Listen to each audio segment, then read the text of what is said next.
দাঁড়িয়ে রয়েছে সকাল থেকে দুর্গাপুরের কাছে কাকসা বাসকোপা টোল প্লাজায়। সকাল থেকে দেখা যাচ্ছে যে 21শে জুলাই শহীদ দিবস উপলক্ষে প্রচুর গাড়ি, প্রত্যেকটা গাড়িতে দলীয় পতাকা লাগানো রয়েছে এবং দেখাবো যে টোলে যত গাড়ি যাচ্ছে সকাল থেকে, বাস থেকে যে চার চাকা গাড়িগুলো, সমস্ত গাড়িতে দলীয় কর্মীরা যাচ্ছেন।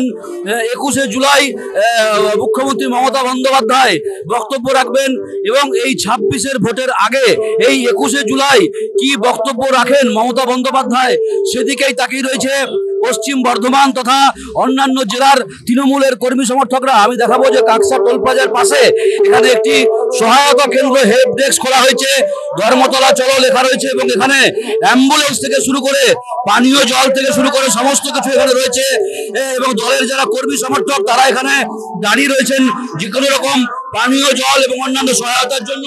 এবং পেছন দিকে দেখাবো যে যত গাড়ি যাচ্ছে দলীয় কর্মী সমর্থকরা টোল প্লাজা থেকে এখানে কাকসা থেকে যাচ্ছেন ধর্মতলার উদ্দেশ্যে। মমতা বন্দ্যোপাধ্যায় যে বার্তা দিবেন সেই বার্তা আমরা এসে সেই 26-এর ইলেকশন যে দিদি যেটাই বার্তা দিবেন সেটাই আমরা এসে মহল্লায় মহল্লায় প্রচার করে বেড়াবো। 26-এ আমরা 250-এর বেশি আসন নিয়ে মমতা বন্দ্যোপাধ্যায়কে মুখ্যমন্ত্রী দেখতে চাই। আমরা দিদি সৈনিক। যে দুর্গাপুরের 19 নম্বর জাতীয় সড়কে আমরা দাঁড়িয়ে রয়েছি সকাল থেকে, সমস্ত গাড়িতে, বাস থেকে চার চাকা সমস্ত গাড়িতে ধর্মতলামুখী আজকে তৃণমূলের কর্মী সমর্থকরা।